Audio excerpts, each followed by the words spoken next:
we'll call the meeting to order of the Service Committee, the Comment Service Committee on Wednesday, May 12th. It's been determined that we do have a quorum. Do I have a motion to adopt the agenda?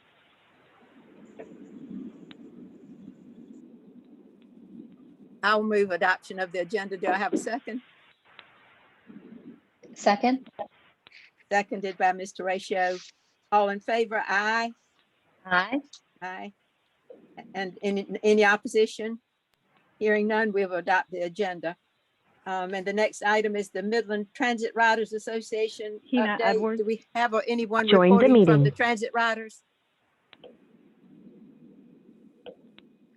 Anybody from the transit? No, we don't. We have not had anybody. Okay, well, we'll move on. And if they come join us later, we can come back to that. So that takes us to item number 4, adoption of the minutes from April 14th. Do I have a motion to adopt the minutes? So moved. So moved as a second. I'll second. So any discussion? All in favor of adoption of the minutes of April 14th, please say aye. Aye. And any opposition? Hearing none, we'll adopt, the minutes are adopted. Item number 4 is matters referred from the Board of Directors. This is just the summary that we're given for information. When I looked at it, I think we addressed all of the pending items on our agenda. But if anyone has questions or comments about item 5 at this point.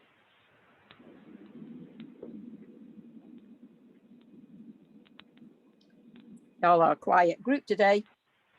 Hearing none, we'll accept item 5, matters referred from the Board of Directors as information, and move on to the ridership report from Mr. Harris.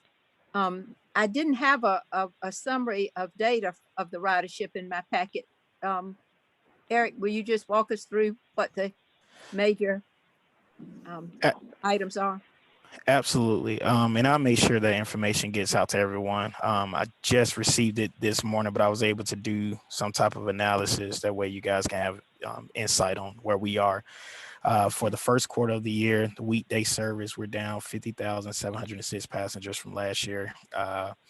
Saturday service, we're down 1,903 passengers from last year. And for Sunday level of service, we're up 2,354 passengers from last year.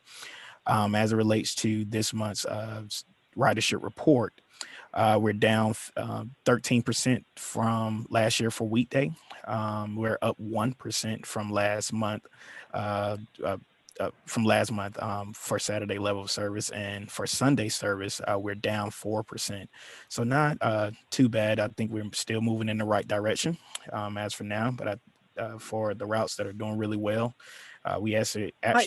Now, Eric, let me stop you a minute. Okay. So you're saying overall we are down from this time last year, because I'm thinking later on in our RapDev report, did I read that wrong? Yeah, we're still down in ridership at this very moment from quarter to quarter is where I'm comparing the numbers to. Because that's surprising to me, given where we were in 2020 at really a very low point, that we wouldn't be at least at that point again. Well, as for weekday, we're up 13% from last year at this very time.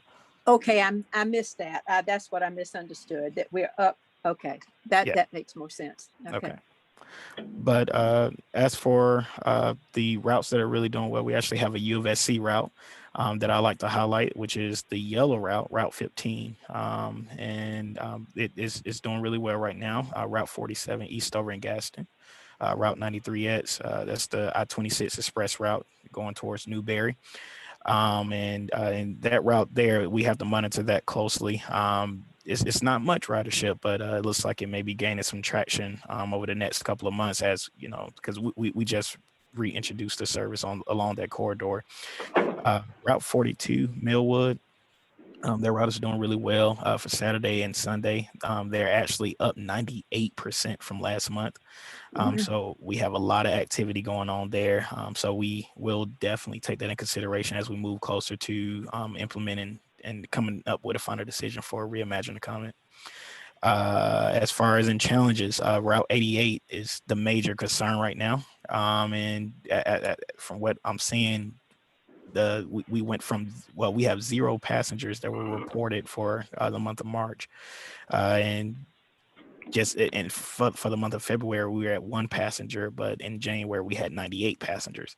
So we do expect low ridership, but right now it's being reported that we have 0 for Saturday service. So I have to make sure that all of those numbers are correct, but as of right now, that is something I'm trying to hone in on.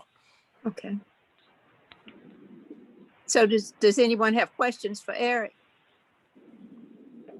And Eric, when you've had time to do a careful look at that data and analysis, would you do that and then just send it out to us with any comments that you have that we may have missed in today's discussion?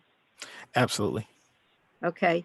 And I do want to say at this point, when you mentioned about the Eastover, I want to read to the committee Ms. Robinson's note where she says, regrettably, I will not be able to meet this morning. I have an unexpected medical appointment that I need to attend. Also, please let members of the committee know how much we appreciated Pamela and staff participation at the Eastover Festival and the continuous cooperation we are receiving from Leroy and Pamela in assisting the Eastover area with trying to get residents vaccinated by providing transportation through Lyft and Uber. Thanks, and have a very productive meeting as usual. And I just wanted to get that into the account of this meeting. So thank you to you and all the staff who've been assisting in that area. All right. If there are no other questions for Eric, then we'll go on to our discussion items. And the first on those is 7A, the Passenger Amenities Program. We have someone with us from, yes, I see Mr. McGee from Davison and Floyd. Yes. Good afternoon. We last month we have submitted 1 encroachment permit with SCDOT. That's still being reviewed. There were 3 shelters delivered for AOS to install, and I believe it says currently installing. I believe last week when we submitted this report, they were working on those 3 shelters. And then for work in progress, we still have 14 shelters in design and 7 benches in design. And then AOS has multiple stops under construction. Most of those would have concrete poured, but would be awaiting the next shipment of shelters to be complete. And then under the unresolved issues with the stop at Fort Jackson, there is, we're still, it says, awaiting the agreement with Fort Jackson, but it looks like it is be signed and returned to us very soon. Okay, Mr. McGee, I had one question on the pending items. So say a little bit more about the inventory. Are we just waiting for the arrival of inventory, or is there is there an issue of funding an additional inventory? That is just awaiting the arrival. Okay, that was good.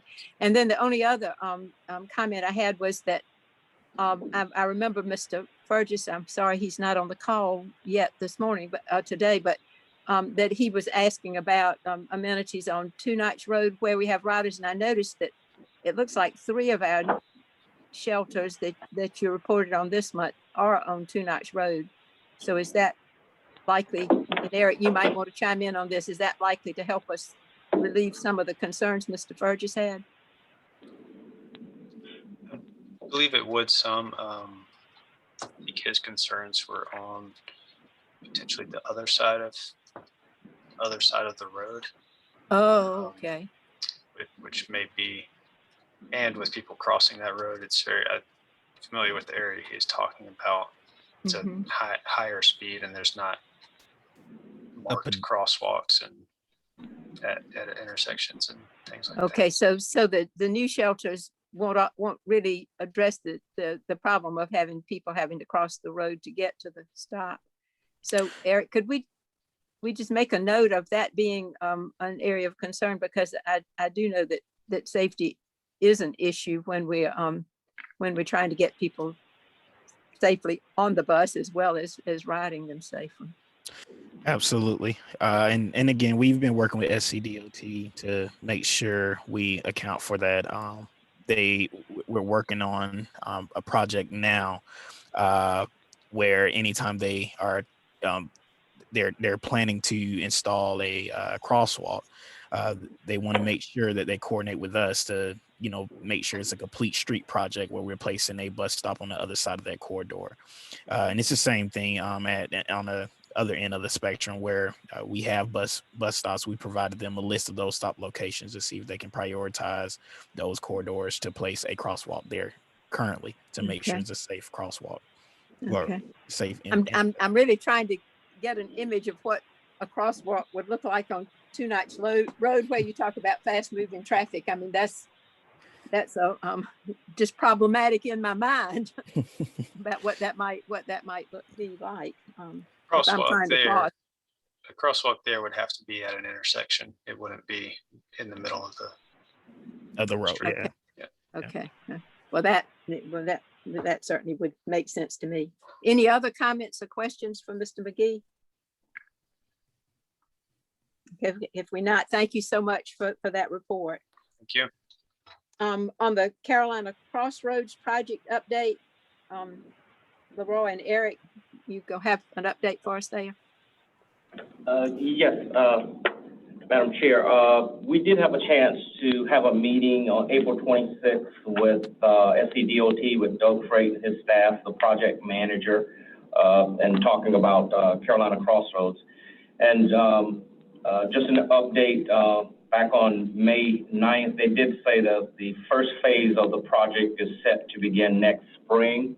One thing that we did talk about in that meeting was in phase one, that's going to include the Colonial Life Boulevard exit. And we just talked about whether that would affect any of our stops along there. And during that discussion, at this point, we don't think so, but that's something we'll keep an eye on. I think probably one of the big objectives coming out of the meeting was the involvement of the comment, that we want to be involved throughout the whole process. And they did assure us that as they have meetings, we will be, and probably at some point they will get to meetings weekly. So we expect for the comment or a representative to be involved in those meetings as the project go forward, because as we look at just the time span of this, the importance of being involved from the beginning throughout the process and how it may impact our service at different times and at different locations. We did talk about, the importance of us having that time to look at and consider, parking ride locations and the importance of that to us, and being involved in the period of time of the project is very important. They did mention to us that they're looking at possibly parking rides at exit. They mentioned 101 or 97, and then Lexington is exit 55. But those are things that being involved in the meetings, looking at it a long period down the road, it gives us a chance to plan, even on detours that may affect us for a period of time. We need to know in advance, be involved in those things so we can make the necessary plans, adjustments, and notify the public as far as how it may impact us as our service area. I think one thing that was interesting about the project, if you notice, it's almost like it's not a plan that just takes you through the whole project, because they said as they go through a project this large, they want to be able to be flexible, because they may come up with ideas or certain things may come up that may allow them to make adjustments throughout this process to even speed up the project, make it more efficiently, and even from a cost standpoint. So that's important for us to be involved in these meetings also as all of this unfolds. But a very, I think, productive meeting, and I think the biggest objective for us is making sure that we're involved from the beginning throughout the end, so we can react in the way that we should, where we can continue to provide the service that's expected from the common. And that's kind of a quick overview, Eric, from a planner standpoint. I don't know whether you want to add anything else, but that's an overview of the meeting. Well, Leroy, I think you said it well. Yeah, again, it's a 5-phase design build project. Just to give you an overview of what to expect, if anyone on the committee is not familiar about this project, but it is getting rid of all the loops on I-20 and 26 and replacing them with directional ramps that would help increase traffic speeds and things of that nature, you know, to alleviate traffic congestion. But they're also going to add a lane in each direction on I-26, which is 4 lanes on both sides of the intersection. So again, this is helping with just the path of least resistance and making sure that people can, you know, we move in traffic as quickly as possible along that area. And also they're going to make adjustments to the collector distributor points. So some of those exit points may start to look different over the course of time. But as we get more details, we, you know, be able to communicate that to everyone on the committee. But the overall goal is just congestion relief and improving safety throughout the entire project area, those 5 phases. And so we are excited. As of right now, the contract conditions in both RFPs is to make sure that the contractor coordinates with the comment every step of the way, similar to what Leroy was saying. And we don't expect any issues, at least for now. It looks like it's about a 2 to 4 year project. So we, from the last words of the meeting, they mentioned that they would try to coordinate a weekly meeting with the comment to ensure that nothing gets lost throughout the entire process. But that's where we are, and we're open to answer any questions that you may have. Well, thank you for that, and I would emphasize that ongoing involvement really is essential, because we're going to be under construction for years, and I want them to appreciate as much as we do the difficulty of trying to keep our riders informed if the routes of buses or stops or anything changes during a construction phase that affects them. So that's I think that is key. The second thing is that, you know, when this project was in the planning stage, the comment made a strong appeal for some investment of that. It was 1.5 billion at the time. I read in the newspaper this week, I think it's up to $1.7 billion project that some of that be invested in public transportation if you're trying to alleviate traffic congestion. So we had a number of proposals that we made to them, and the only thing the only concession that was made in the final planning was that we were assured of 2 park and ride lots, and that was mainly to ease the congestion during construction. So I think we probably need to go back to that commitment and just be sure that that's still in place and is not subject to some variations in design build that removes even that small concession to public transit. So those are my thoughts on the subject. Are there any other comments or questions? Yes, if I may add, they did mention park and ride lots, and we are going to have a separate meeting to discuss where we feel like they should, you know, it would be best fit for our service area. Of course, we have multiple projects that are intertwined all in the same motion with Reimagine the Comment and things of that nature. But we did let them know that we are interested in moving forward. Well, they had designated 2 sites, and that's why, you know, Oh, wow. Okay. It was way past the mentioning stage at one time. So that's why I'd like us to go back and just see what was committed to, and make sure we're don't lose any ground on that. Okay, any other questions or comments? Yes, Ms. Smooth, this is Leroy again. Yes. Like I said, I know they mentioned in Irmo exit 101 or 97. Was that one, or do you remember?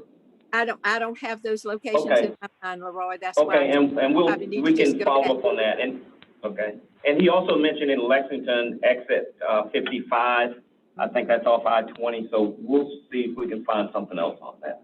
Those More are than- the general directions, but I would, I think we'd have to, pin it down a little bit closer to that, and don't trust on my memory to do it. Don't rely on my memory to do that. Okay. To get the details. Okay. All right. Anything else on item 7B? Okay, if not, we'll go on to just the service delivery update from Mr. Bell. Yes, good afternoon. How's everybody doing? Good afternoon. Last meeting, we reported that we have started stabilizing with our staffing, and we are in the process of doing another markup.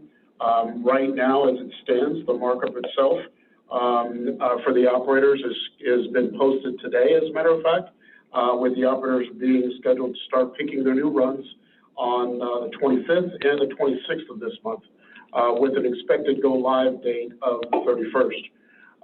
Right now, of course, that helps us out tremendously as we continue to our recruiting efforts and our current staffing levels. So we should start to see some more stability with respect to the existing service as we move forward for the rest of the summer.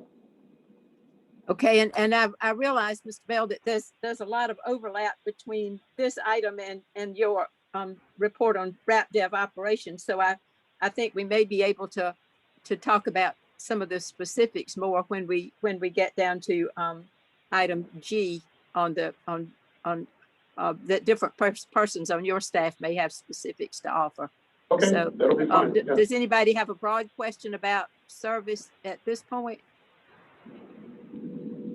All right, so I'm going to just defer any other discussion of specifics until we get down to the operations report. Okay. All right. 7D, the action plan regarding data analytics, and that's Mr. Bell and Mr. Hubble and Ms. Gibbons have been working on that.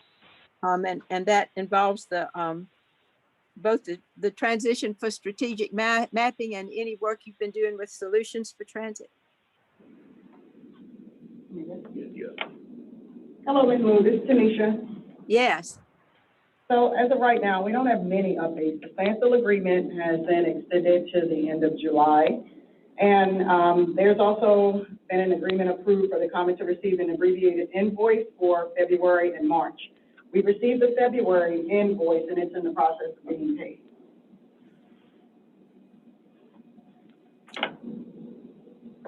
Okay. Mr. Hubble or Mr. Bell, do you have anything to add to that? Mr. Hubble's not in attendance, and what I spoke of is a part of his update. Okay. And I concur with that as well. Okay. Ms. Moon, this is Leroy. Mr. Hubble, I think he had a previous engagement in Detroit. Okay. So he was not able to join us at this time. Okay. And will we be addressing where we are with the installation of new software and testing? We'll be talking about that under the operations report also. Yes, ma'am. Okay. All right. Well, I'll hold anything until then. Any other questions from the group? All right, then 7E is the key personnel review process, and in your package, you did get a draft. We were looking at how to make the actual process that we've been using for when the contractor has new key personnel that they're proposing for positions. And we've somewhat modified that in practice, but we've not done anything to change our formal policy for how that would be handled. And so you have a draft in your packet. Let's see, let's find the page number for that. Page 16 and 17. And if you've had a chance to look at that, anybody on the committee have any questions about that draft?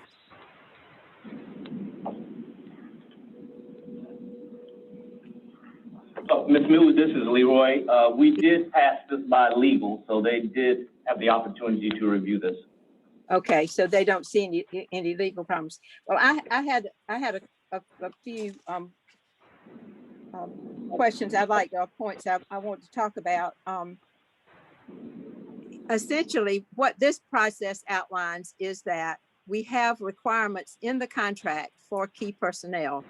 And so the steps that this draft takes us through is that when RapDev intends to change someone in a key personnel position or fill a key personnel position, that then they would submit the resumes of that person, and our staff would, the COMET staff would be sure that they meet the requirements that are specified in the contract, as well as having the kind of documentation, let me go, that's on page, look back and see, on page 17 of the driver's license, the motor vehicle records, the DOT card, the background check, the kinds of things that the contractor would be doing in reviewing before they hire somebody or before they appoint somebody that would need to be in place. So it's not asking for additional, it's just saying, are those things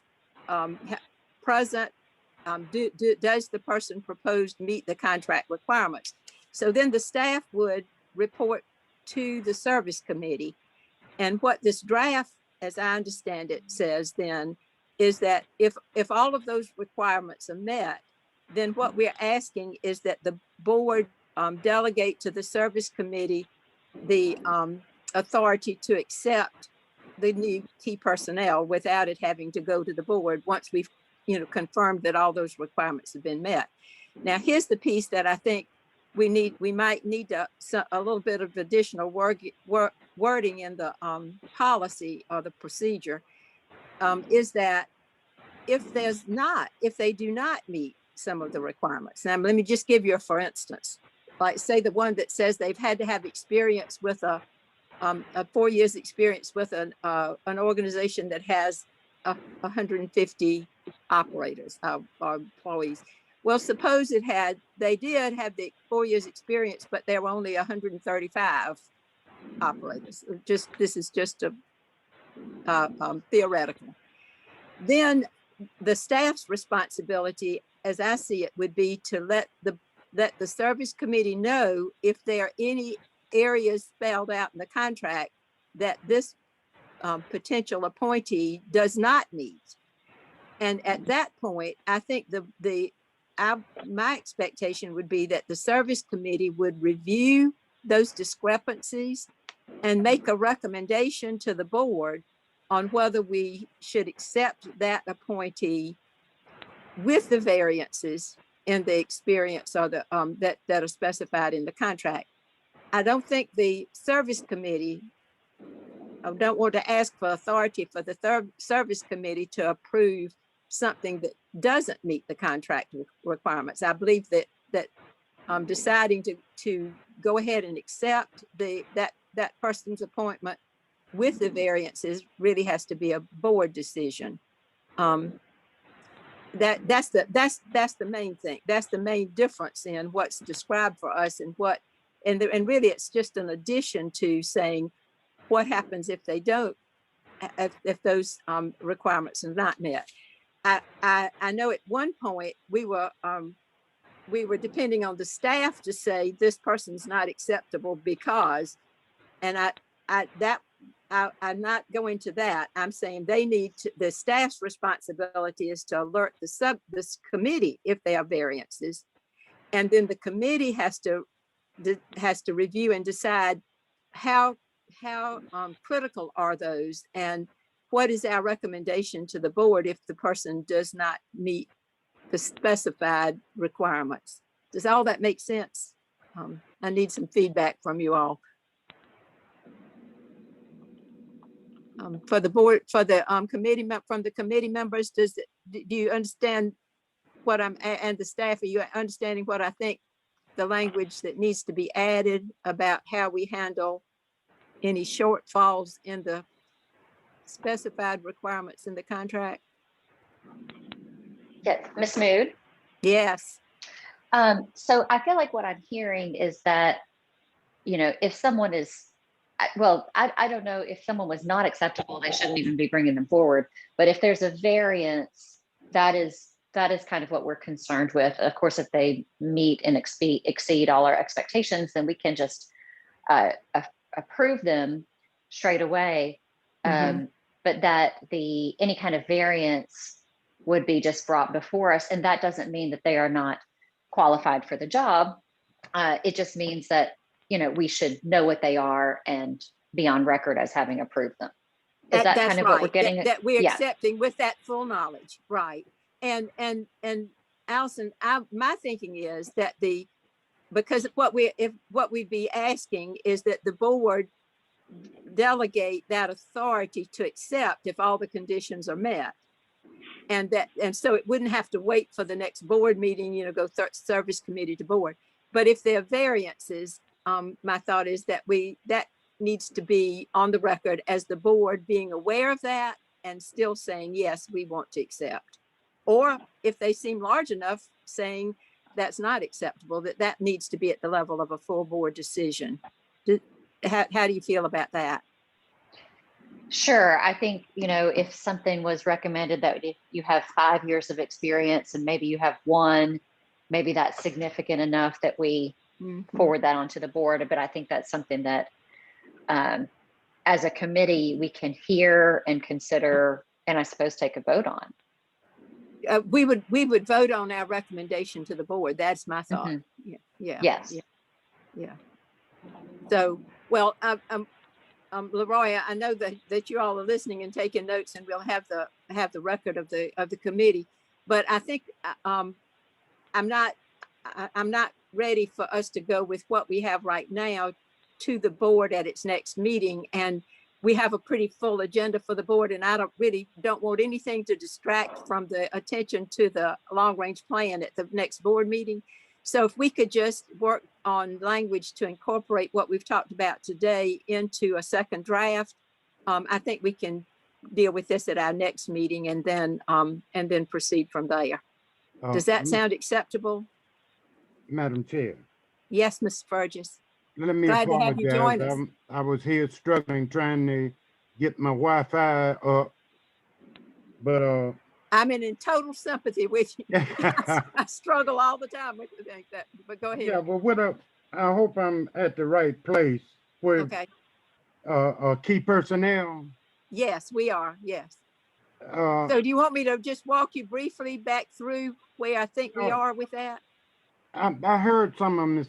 Teracio's comment, which are good, and I accept.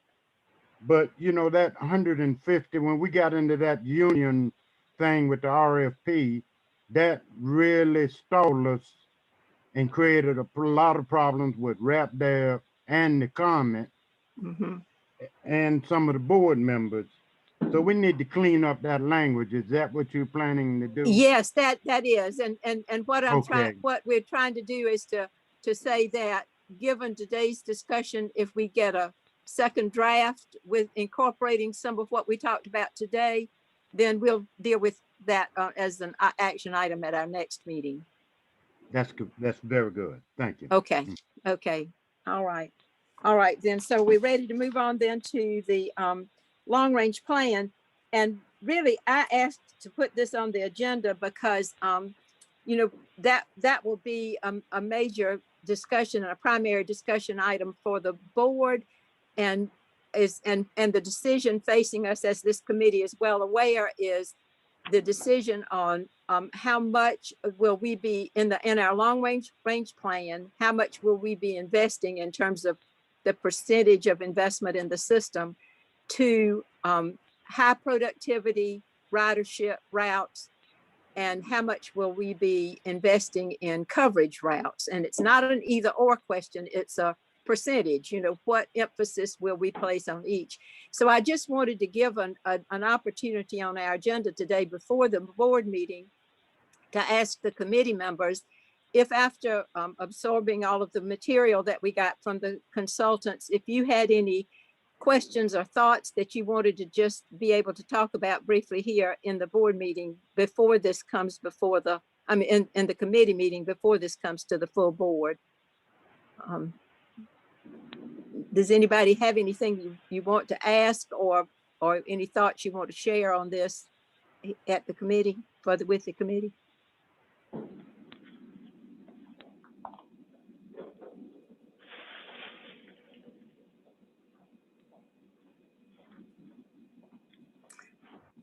Well, I'm not hearing any, so I'm concluding that means that you understand the issue before us. You've absorbed the materials and you've come into your own conclusions about where you would put the emphasis, what kind of emphasis you'd put on those two aspects of our long range plan. Is that a fair conclusion? This is when I really don't like Zoom, because if we were all sitting in the same room, we'd have a different kind of level of exchange, I think, but I'm waiting. I have some work colleagues who have said that they are getting more okay with awkward silences. So, well, I need to work on that. I appreciate that comment. It does feel awkward, doesn't it? Okay. Yeah. Well, if I don't hear any thoughts, this Chair, really was just to give you some room, some space to raise any questions or share any thoughts as you are pondering this decision, but to come before the board. So it's not a requirement, just an opportunity.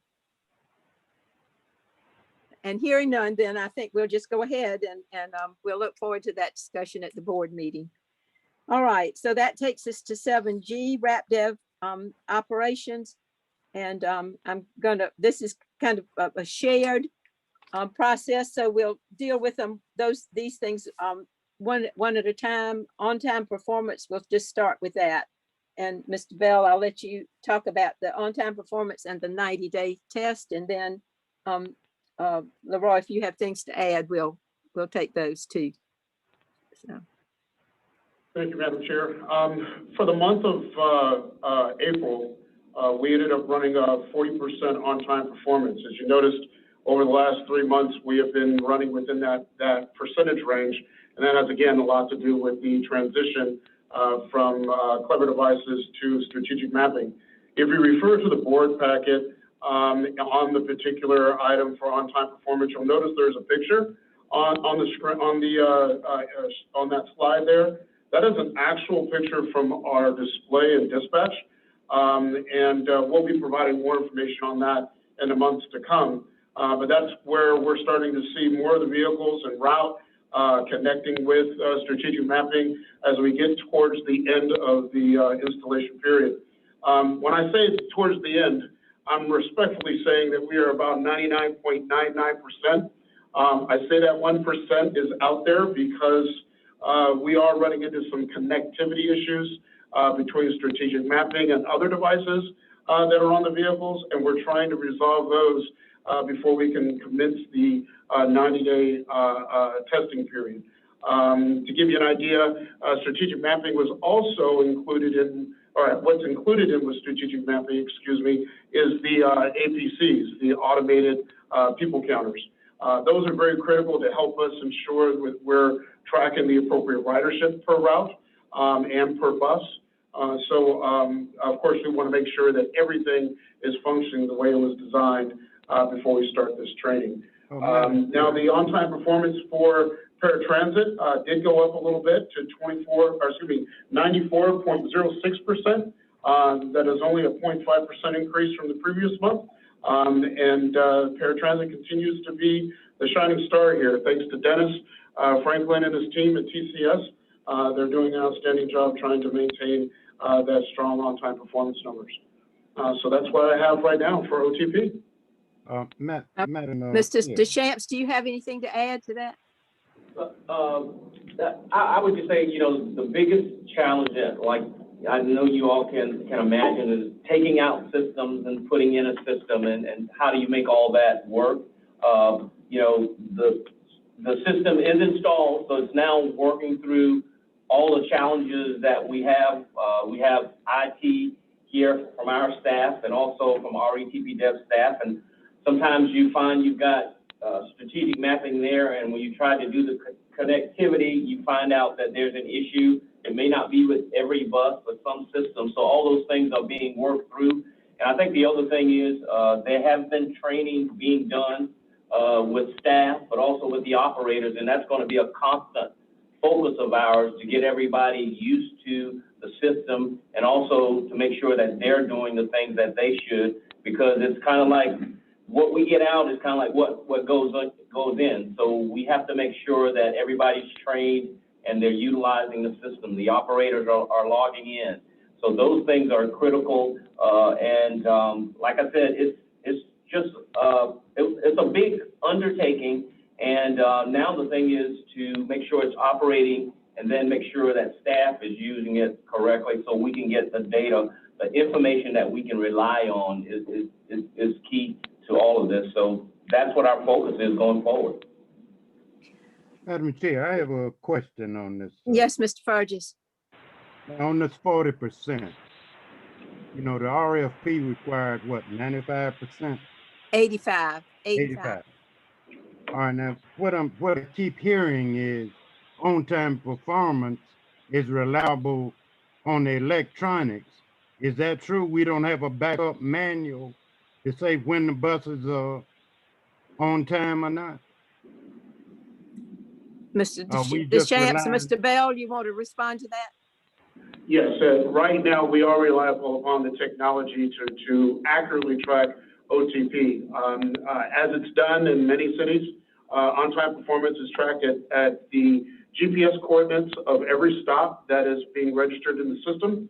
And so in order to make sure that we're getting a true number, you have to rely on the technology. If you don't, then you're relying on excessive manpower to be able to be at those locations in advance to be able to record it manually. And that, again, would be a major on-taking for any transit authority to be able to do that effectively.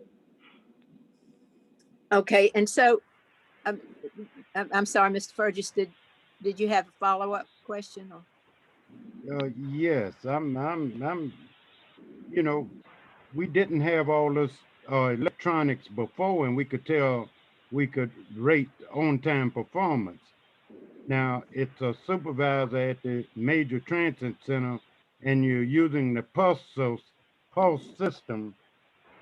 So I think we are heading downhill if we are relying on the electronics to work to tell us whether the buses are on time. Well, I think if I can, I hear what you're saying, and I think that our other, the other feedback system that we have that is not electronic is the what we hear from our riders. So that's one reason why the comments and complaints system is really an integral part of the feedback on this. But I do get what Mr. Bell is saying in terms of with the large system that we have, our own time performance is at particular stops at points in time. Was the bus there within the parameters that we give, the minutes that we give, that window of that would allow them to be counted on time? And so we recognize that this is impossible to have, as he pointed out, somebody at every one of those measurement points looking at the clock and checking to double check. I mean, we just don't have the manpower to implement that, and it doesn't really seem a good use of the manpower. But that's not to say that, as you well know, I mean, this on-time performance is probably the most critical measure we have of whether the bus system is operating, because our reliability is what we count on in terms, and what our riders count on in terms of being able to say, I can use the comet system to get to where I need to go when my arrival time is critical to my job, to all sorts of other things in people's lives. So this is such an important point that it's been frustrating, and I'm sure both Mr. Bell and Mr. Deschamps can confirm how frustrating it's been for the long period of time when the numbers have looked really awful. I mean, 40% when you're looking for 85% is terrible performance. And we've put it almost sounds like we've put all those eggs in one basket saying, well, this is a technology problem. And actually, we don't have any way to argue that it's not just technology, except for the complaints we get from passengers that say, I was there waiting and my bus didn't come on time. So we have to look at how those two things, those two data sources intersect. But my understanding was that we would have the strategic mapping installed, and I hear that it is installed now, and we would be getting real-time data from it by this month. Was that an accurate But the only projection? thing that bothers me is 40% is so far beneath industry standards that alarm bells should be all going off all through the system to wonder, is that correct? Or is the data, we just can't capture more data? See, that's what my concern, because every time you ask about on time, we talk about electronics. But Exactly. Exactly. to be able to say, well, the electronics isn't connected yet, but the buses are running on time. I never hear that. Well, I think what, and we're and getting those complaints about buses not running. That's the only right, thing. right. So I'm going to go see if we can, that really is a segue to the next part of the discussion, because what I'm hearing is that now that it's installed and we're collecting real time data through the strategic mapping, that those numbers, we expect those numbers to change by our June meeting. Is that a fair assumption to make, Mr. Deschamps and Mr. Bell? Over the next few meetings, yes, we'll start to see different numbers and increases in those numbers. All right, and then Mr. Fergus, then we can now look at the complaint data, which would also give us information on the question that you raised. Now, Eric, you've got your hand raised. You need to insert something here. That was such a vague answer. That didn't answer anything. That over the next 3 meetings, you know, if it's installed, it should be at the next meeting.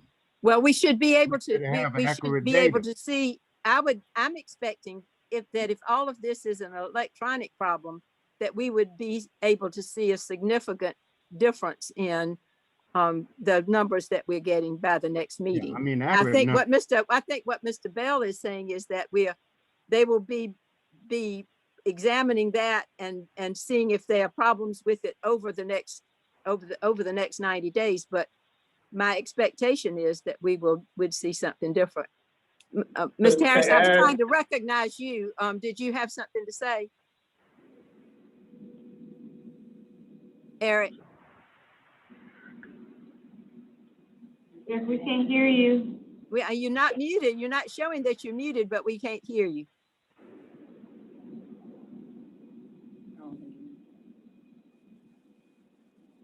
I don't know what's happening there. All right, I'll come back to Eric's comments or input of anytime we can get that to working, Pam.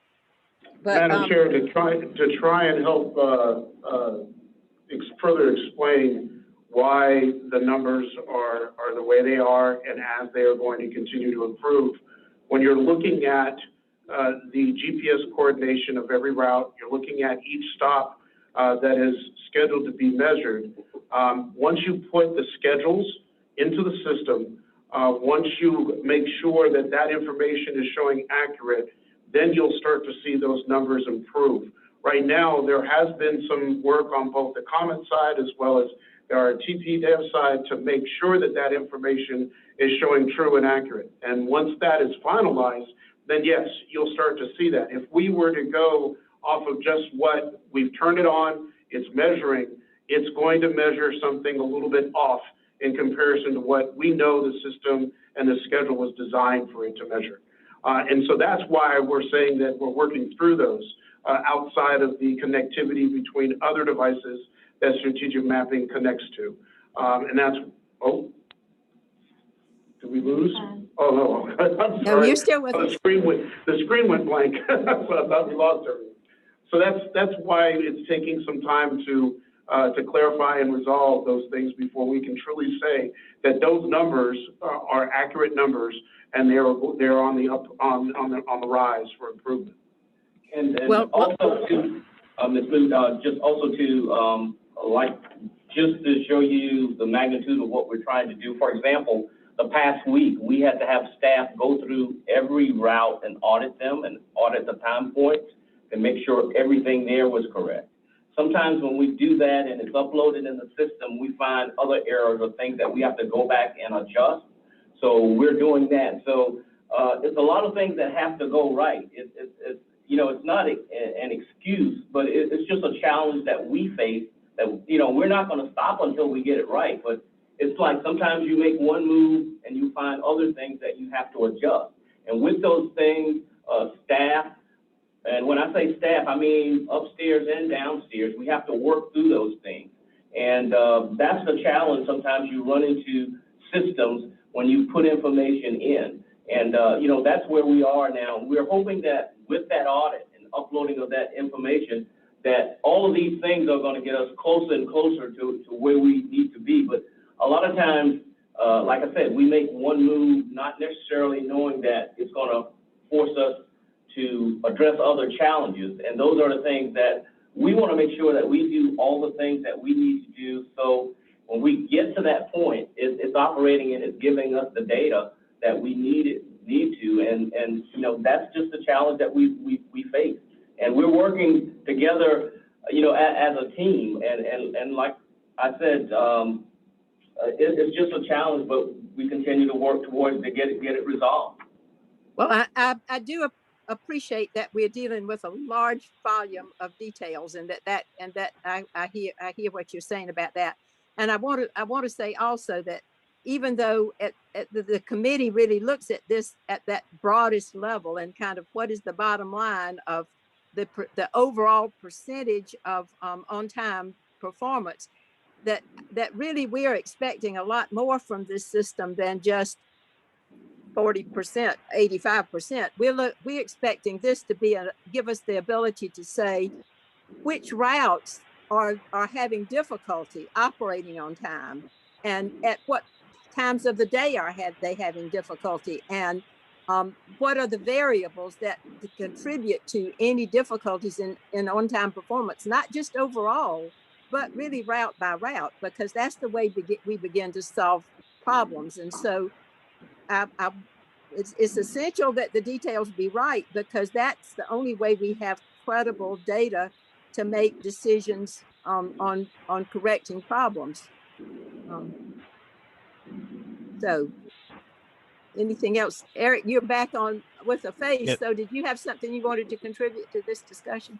Yes, absolutely. I just wanted to add more clarity on the APC data. So in order for the APC data Now tell us APC. The automatic passenger counter. Okay. Yep. So that is the way that we track passengers and everything else. But this is what's important to know is that we cannot use the data unless it is manually checked. And we have had someone to go out and audit the information and compare it to the APC counters. They're in the process now of making sure, well, it's now in the hands of the contractor to make sure that everything is aligning. And if not, then we would have to do another manual ride check to make sure that the information that we are receiving is valid. Okay, and thank you for that, because that really points up another thing, that we're not only measuring the time that the buses are arriving at each of these measurement points, but we're counting our ridership through this system, and that's the point that you're making, which is a very critical point now. And so that's helpful to know that we're doing some confirmation manually of that data. Absolutely. I just wanted to, all of that information is intertwined, but we can't use it for federal documents unless we do manual checks. Great. Well, that's very good to know. All right, and then that takes us to the customer service complaints. Mr. Bell, Tanisha, you want to speak to that? Because that really has two dimensions. One is what are the complaints about and the volume, and then our system for responding to them. So the two of you want to speak to that. Mr. Bell, you want to go first? Yes, Madam Chair. The complaints for the month of April, we had a total of 71 complaints. That brings us to a complaint ratio of 4.65 complaints per 10,000 riders. The highest number, which was 37, which happened to be 52% of all complaints, was reliability. The second highest was friendliness at 21% of the complaints. The total there was 15. Again, these numbers, you can see that are the increase in operator staffing that we've been able to provide over the course of the month has helped contribute to the reduction of this. And we are very confident it's going to continue to go down in regards to reliability as we continue to make these improvements, as well as add more staffing. Madam Chair. Yes, Mr. Fergus. On these complaints, let me give you a board member complaint. Okay. I was down at the transit center looking for the Corvette shots. Mm-hmm. And I walked up to the window and had to stand there for a while before the clerk behind the window, I had to say to her, maybe I'm at the wrong window. And she made me walk, which the windows are together, to the other window to find out what I wanted. And then she, you know, that was her statement, come over to this window. And the windows are right next to each other. Two people and the transit supervisor sitting behind the counter, I guess entertaining each other. But that wasn't my major complaint. My major complaint was our bus drivers look like bums. So I guess we'll get that down to uniforms, because that's the only thing that the passengers see is our bus drivers and clerks.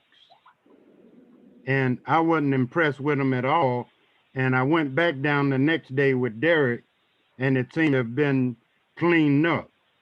But the ball is being dropped on courtesy and appearance of these bus drivers. So I don't know what's the requirement, and maybe a whole lot of balls have been dropped, but the image of the public is not very good at all. All right, so Mr. Deschamps, I'm going to turn those two comments back to you, for you and Mr. Bell to look into that and to see what you can bring back to us. But I would say in overall, I hear that Mr. Bell saying that the volume of complaints are coming down, and that's good. That's good news. I'm also looking at the pattern of complaints, and really with the numbers we have now, about roughly half of the complaints are about reliability, which kind of is the segue, you know, between the two topics of on-time performance and complaints, because that's saying to us that the pattern of complaints we are receiving, fully half of them are telling us that the on-time performance there's some real problems in on-time performance, not just technology problems. So just that's my interpretation of what that data says. And then as you point out, Mr. Fergus, roughly we're saying a quarter of those complaints are around friendliness. And I think the reason this is so important to me is that a lot of things are out of our control, but how we treat people is always within our control. And so that's why that kind of complaint really deserves individual attention. And I can appreciate the kind of pressure that's felt when you are trying to staff up and have enough bodies in the jobs to get the job done, and also are trying to say, but just a body behind the wheel is not enough. It has that person really represents the Comet to every single person who comes in contact with them. So I guess I'm preaching to the choir in terms of saying that this is really a key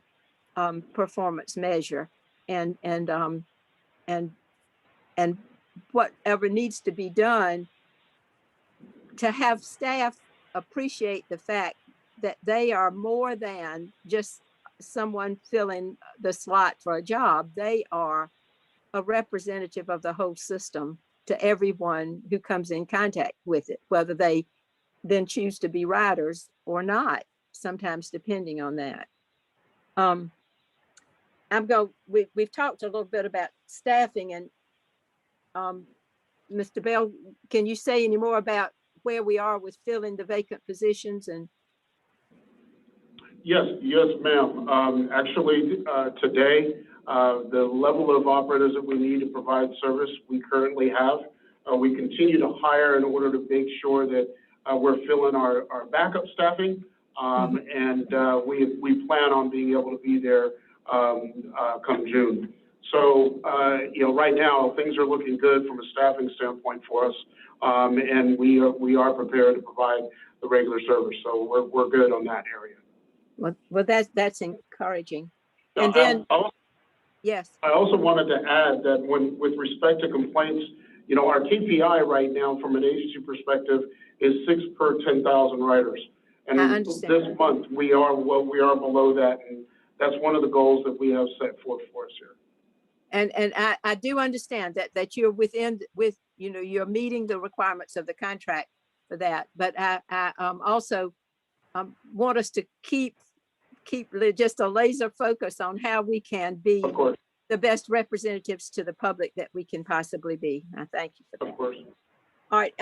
When the uniforms, when this issue that's been lingering on our agenda for some time, and I'm very aware we're at that 1 hour mark, so I don't want to prolong the meeting unnecessarily.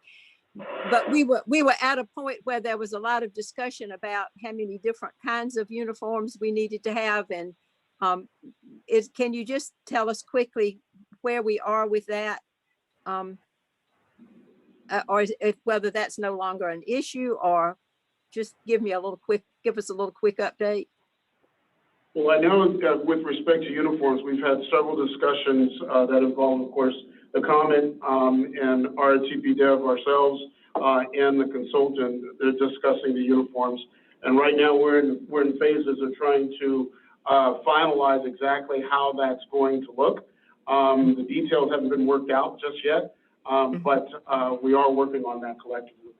Okay, and I think there was recognition at the time that this came up that really this was really part of a marketing strategy, that people would recognize what kind of route they were on by the kind of uniform. But I mean, I'm perfectly willing for you all to just come to some conclusion about that and some common ground with the staff and the contract on the uniform policy.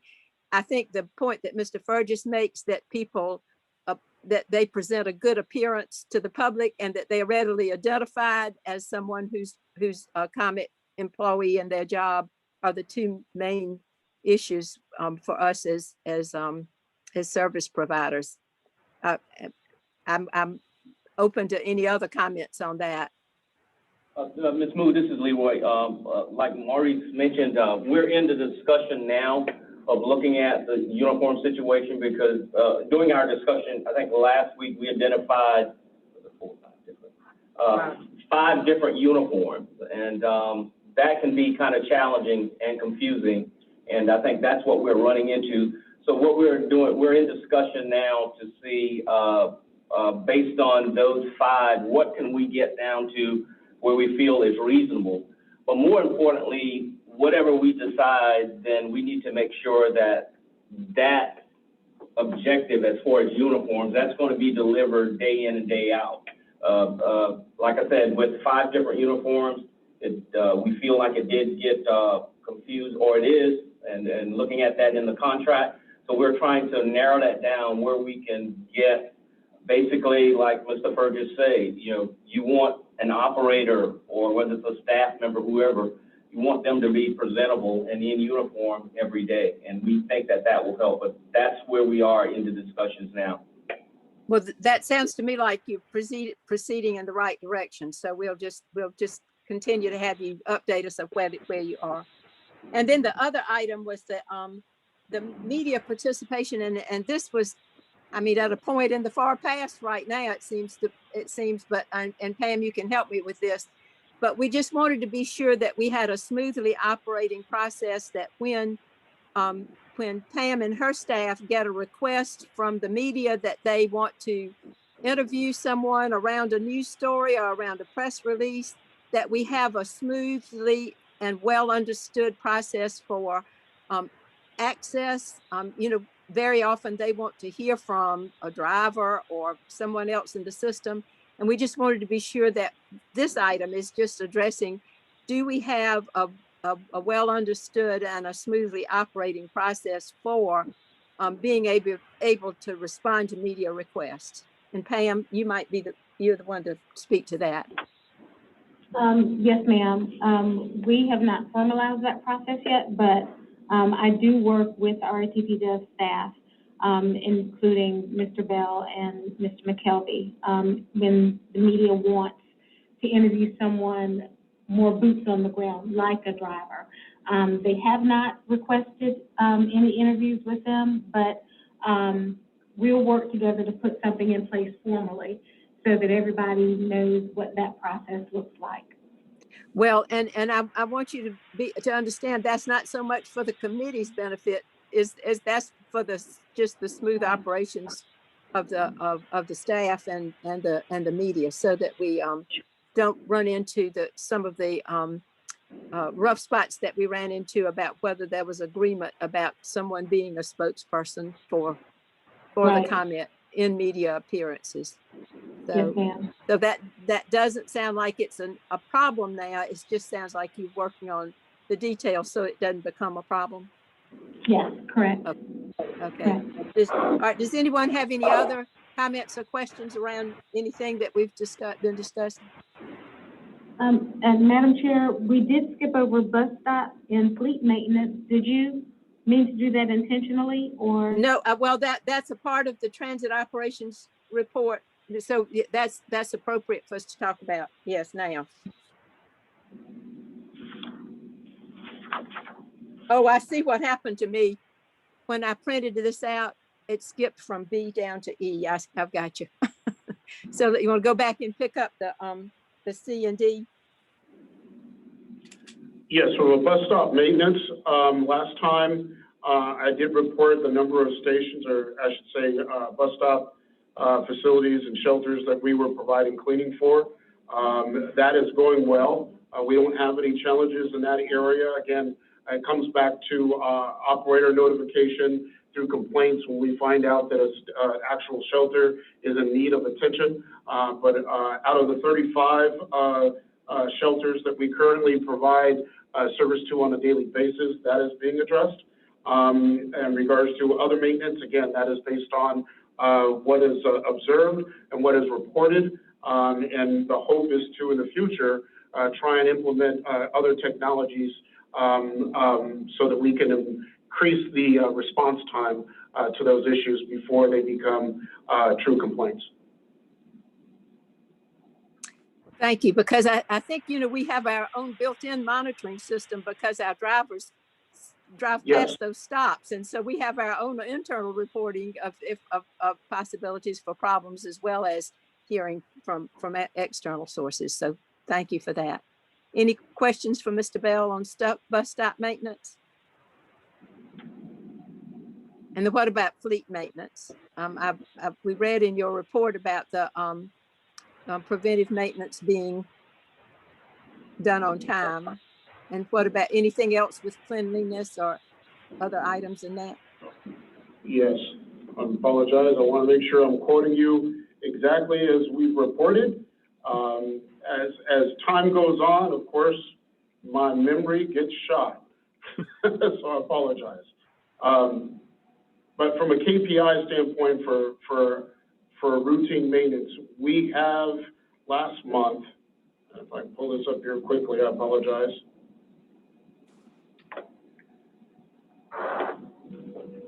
Last month, our PM results, we ended up servicing miles between roll calls at 14,000 miles on a goal of 15,000. It was actually 14,051.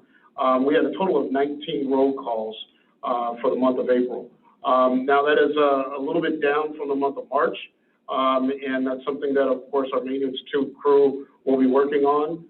But other maintenance campaigns that we've spoken of, the driver barricades, those have been completed.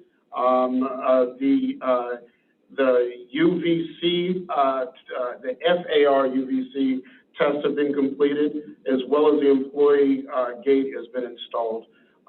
So those areas are gone well. We're still working to complete the waste ID registration. They're expecting that to be done at the end of May. And then there's plans for the on-site fueling certification inspection to be updated at the end of May. So those are some of the areas from a maintenance campaign standpoint. And the only thing that I would ask Mr. Bell is that I know that there are various reasons for road calls, and I've come to understand from you all that sometimes this can be a mechanical breakdown, and that would be in one kind of category for me, and the other can be things that happen on the bus, like spills or accidents or problems that require bus cleaning, and it would really help me to have that differentiated in when you report to us, because one can really be an indicator of the condition of our fleet in terms of mechanical, but the other is just things that happen among the passengers that you are not really preventable, but you have to respond to. So those are really very different kind of issues. So if we could just kind of keep track of that, I think it would give us a better idea of whether we're having problems just keeping the buses running well, or whether we're just having problems with incidents on the buses. And so the ones that were reported, the 19, those are mechanical type roll calls. But are you looking for anything in more detail, or just that? No, I just recognize that service is affected when you have road calls. You know, that if you have to change out the equipment or do something that represents a disruption in service. And so I was just trying to get a full picture of what contributes to that. That's all. That's all. Okay. Is there, we're running a little bit over. So are there any other questions or comments that need to come before the committee? Madam Chair, I do want to just point out one thing that's in my report that I want to make sure the service committee knows about, and that is a partnership with Uber and Lyft. Yes. To be able to provide transportation to vaccination services. And Uber is on track to start on May 17th. We still have a couple of final things with Lyft, but we anticipate them being ready on May 17th as well. Now, in that report, I mentioned that Mayor Robinson asked us to accommodate a vaccine clinic on Saturday, May 15th at Weber Elementary. I got a call from her this morning that will not happen on May 15th. So we will not be doing that. However, we will supply flyers in that lower Richland area, and I see Mayor Gunter is on the line. We will supply some flyers and other information in that area to let people know, especially in those rural areas, that services through Uber and Lyft in partnership with the Comet are available. Okay, good, thank you. And I'm sure we'll probably have more discussion of that at the COVID committee. So I really have not put any emphasis on the COVID discussion, but we appreciate that information, Pam. Anything else to come before the committee? And if not, I'll entertain a motion to adjourn. So moved. In a second? I second. All in favor, aye. Aye. And any opposition? If not, we stand adjourned. Thank you.